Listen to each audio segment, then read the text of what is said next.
തൃക്കാക്കരയ്ക്കും പുതുപ്പള്ളിക്കും വടകരയ്ക്കും ശേഷം പാലക്കാടും ജോറായി. നമസ്കാരം. നിയമസഭയിലെ കന്നി പ്രസംഗത്തിൽ തന്നെ കത്തിക്കയറിയ രാഹുൽ മാങ്കൂട്ടത്തിനെയാണ് കഴിഞ്ഞ ദിവസം നമ്മൾ കണ്ടത്. പിണറായി വിജയനെയും ഇടത് സർക്കാരിനെയും വലിച്ചു കയറി ഒട്ടിക്കുകയായിരുന്നു അക്ഷരാർത്ഥത്തിൽ സഭയിൽ രാഹുൽ മാങ്കൂട്ടത്തിൽ ചെയ്തത്.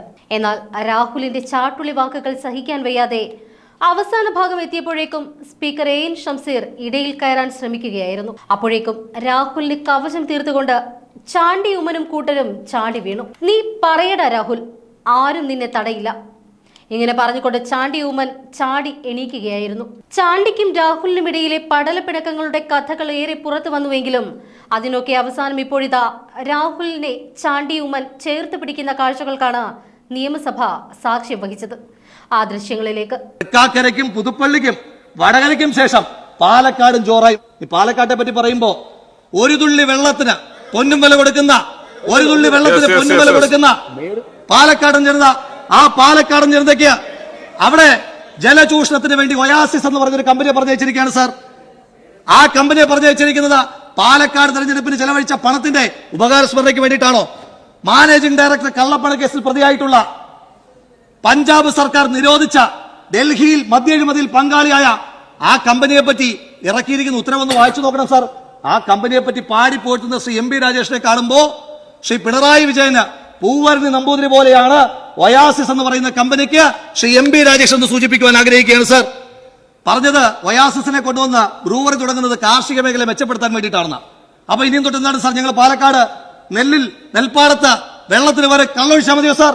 ഈ പാലക്കാട്ടെ കർഷകരോട് നിങ്ങൾക്ക് ആഭിമുഖ്യമുണ്ട് എങ്കിൽ പാലക്കാട് കാർഷിക പാക്കേജ് നടപ്പാക്കണം സാർ. ബഹുമാനപ്പെട്ട കേരളത്തിന്റെ മുഖ്യമന്ത്രി അടക്കമുള്ള, നിങ്ങൾ മന്ത്രിമാരടക്കമുള്ള, ഭരണപക്ഷ MLA അടക്കമുള്ള ആളുകൾ പാലക്കാട് പറഞ്ഞ വാഗ്ദാനങ്ങൾ നടപ്പാക്കണമെങ്കിൽ ഒരു പ്രത്യേക ബഡ്ജറ്റ് തന്നെ പാലക്കാട് ആവശ്യമാണ് സാർ. എന്നിട്ട് നിങ്ങൾ എന്താണ് സാർ ചെയ്തത്? പാലക്കാടിന് കാർഷിക ഗ്രാമീണ റോഡുകൾ അനുവദിക്കുമ്പോൾ ഭരണപക്ഷ MLA 8 കോടി, പാവപ്പെട്ട പാലക്കാടിന് 4 കോടി മാത്രമേ ഉള്ളൂ സാർ. ഇവിടെ എല്ലാ MLA തുല്യരായി പരിഗണിച്ച ശ്രീ ഉമ്മൻചാണ്ടി എന്ന് പറയുന്ന വലിയ മനുഷ്യൻ നിങ്ങൾ ഓർക്കണം. അതുകൊണ്ട് തന്നെയാണ് സത്യമായി ഈ മനുഷ്യൻ നീതിമാനായിരുന്നു എന്ന് അദ്ദേഹത്തിന്റെ കല്ലറയിൽ എഴുതി വെച്ചിരിക്കുന്നത്. ഇനിയും ഇന്ന് വന്നിരിക്കുന്ന ഒരു പരാമർശമുണ്ടല്ലോ, ഞാനൊരു കവിത ചൊല്ലുകയാണ്. രോഗദുരിതകാലവും കാലവർഷകെടുതിയും ആയിരങ്ങളെ കവർന്ന നാളിൽ നീ തളർന്നില്ല എന്നാണ് നമ്മുടെ പൂവത്തൂർ ചിത്രസേനൻ ശ്രീ പിണറായി വിജയനെ പറ്റി പറഞ്ഞത്. ശരിയാണ്, തളരാതെ ഇരുന്ന കൊള്ളയടിച്ചതിന്റെ കണക്കുകൾ CAG റിപ്പോർട്ടിലൂടെ പുറത്തു വന്നിരിക്കുകയാണ്.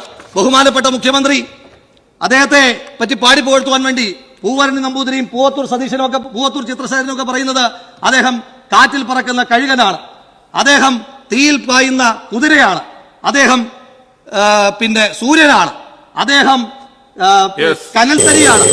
എനിക്കൊരു കാര്യം കേരളത്തിന്റെ മുഖ്യമന്ത്രിയോട് പറയാനായിട്ട്, ഈ പാടിപ്പുകഴ്ത്തുന്നവരെല്ലാം അങ്ങനെ അപമാനിക്കുകയാണ്.